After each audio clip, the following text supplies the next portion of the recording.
Sosyal medyada sizin de karşınıza çıktı mı? Yan yana sıralanmış 5 tane gri kutu.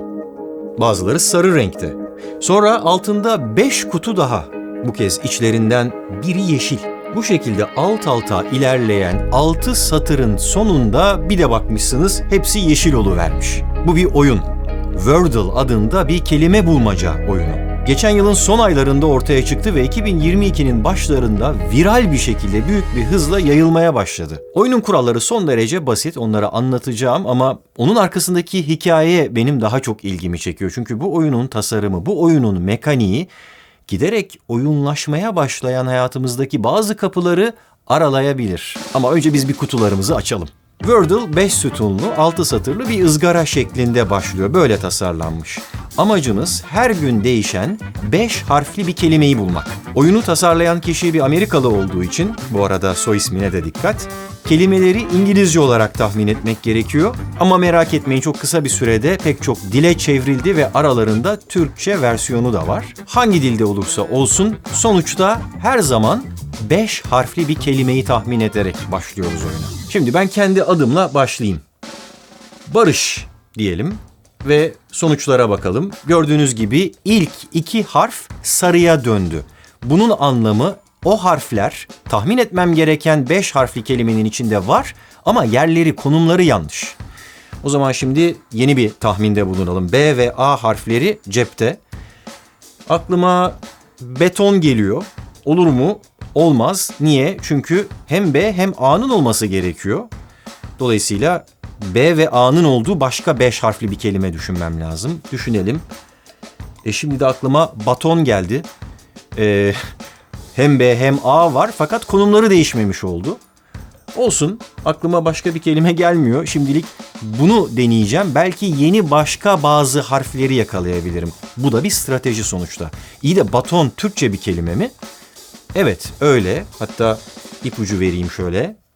Ama biz yine de ne yapıyoruz? Hemen sözlüğe bakıyoruz. TDK sözlüğüne göre baton, kayakta dengeyi veya hızı sağlamak, beyzbol, hokey, kriket gibi sporlarda itmek ya da vurmak amacıyla kullanılan sopa. Fransızcadan geçmiş dilimize.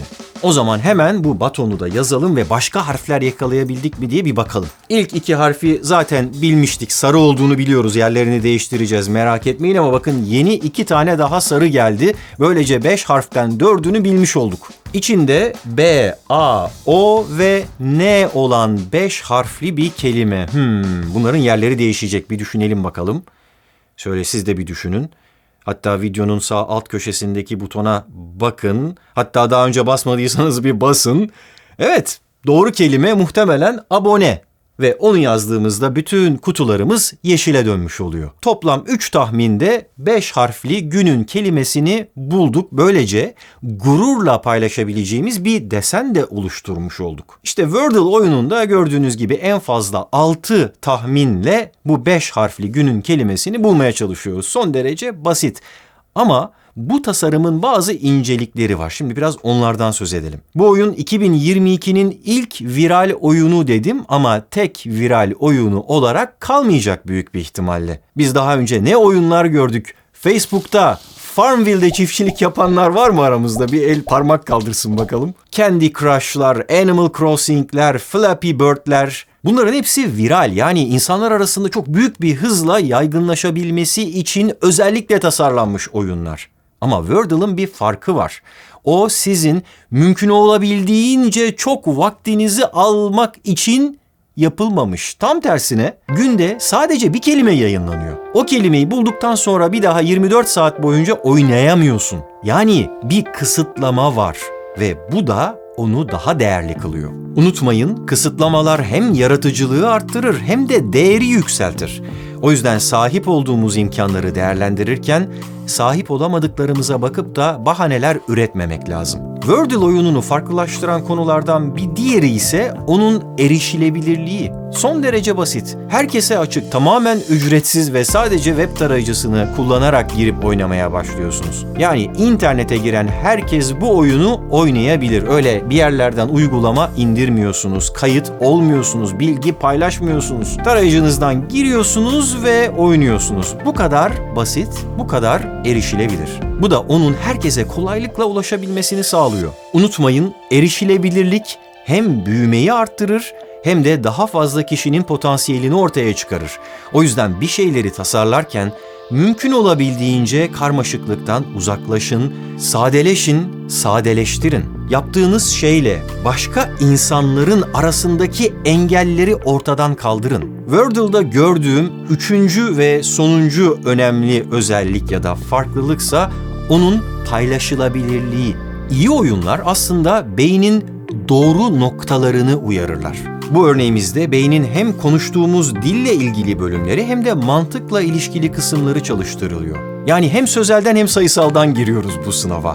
Ama sınav gibi stresli değil, oyun gibi eğlenceli. Çünkü doğru tahmin ettiğimiz her harfte dopamin hormonu salgılıyoruz.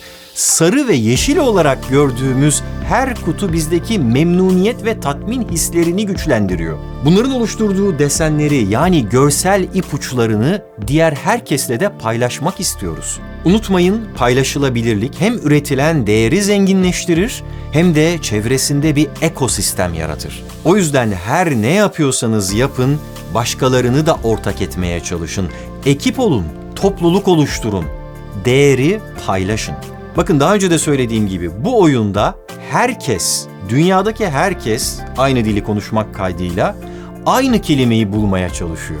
Ortak bir hedef doğrultusunda bir araya gelen bir topluluk oluşturuluyor. Oyunu oynayanlardan birinin söylediği şu söz bence çok anlamlı. Hepimizin aynı bulmacayı çözmeye çalıştığımız gerçeği bizi bir araya getiriyor ve birlikte daha büyük bir problemle uğraşıyormuşuz gibi hissetmemize yardımcı oluyor. İşte böylesi bir hedefe ulaşanlar da o hedefe ulaşmanın verdiği mutlulukla başkalarına açık etmeden, spoiler vermeden hemen onu paylaşmaya başlıyor. Bakın bunun size çok çarpıcı bir örneğini göstereyim şimdi. Birisi gün gün aldığı sonuçları böyle kaneviçe gibi işlemeye başlamış. Bunu da sosyal medyadan paylaşmış. Bunu görünce ister istemez hemen aklıma zincirimi kırmamak için attığım çarpılar geliyor. O desene benzetiyorum. Zaten az önce saydığım o ilkelerin hayatımızda kişisel olarak gelişebilmemizi sağlayabilmek için uyarladığım bir pratik eylemden, bir çeşit oyunlaştırılmış stratejiden başka bir şey değil zinciri kırma. Oradaki kısıtlamamız vaktimiz yani takvimimiz. Bunu görsel bir ızgara şekline çevirip herkesin öyle bir tıkla indirebileceği kolaylıkta paylaşmaktan başka bir şey yapmıyoruz aslında.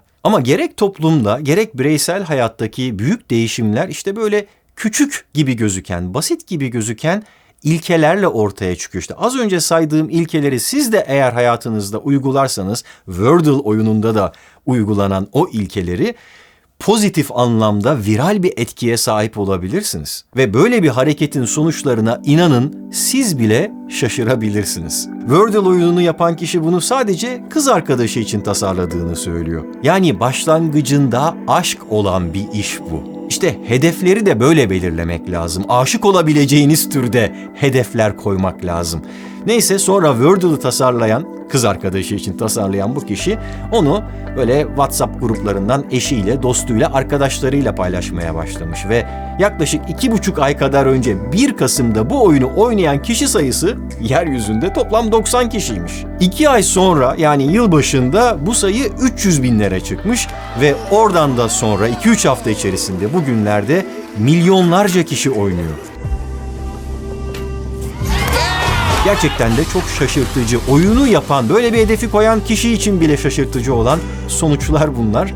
Ama dediğim gibi ilkeler ortada. İnsanların potansiyeline dokunursanız onlar da en kısıtlı kaynaklarını kullanarak işte böylesine şaşırtıcı işler yapıp bunu da herkesle paylaşır. Şimdi ben de sizleri daha fazla bekletmeyip bu oyuna nasıl erişebileceğinizi paylaşayım. Orijinali olan İngilizce versiyonu için adresi çok net ve belli. Power Language Co. UK Wordle adresinden oynuyorsunuz. Sakın böyle onu arama motorundan aratıp da parayla satan ya da bir uygulama indirtmeye çalışan alternatiflere yönelmeyin. Çünkü maalesef böyle klonlar da ortaya çıkmış. Oysa oyunun kendisini oynayabilmek için ne bir kayda ihtiyacınız var ne de bir şeyleri indirmeye, bir şeylere para vermeye. Ben oyunun Türkçe versiyonunu Fatih Kadir Akın adında bir yazılımcının yaptığı fork üzerinden GitHub üzerindeki bir adresten oynadım. Belki başka Türkçe versiyonları da olabilir. Eğer bilgisi olan varsa aşağıya yorumlar kısmına link olarak bırakabilir. Wordle oyununun kuralları belli. Hepimizin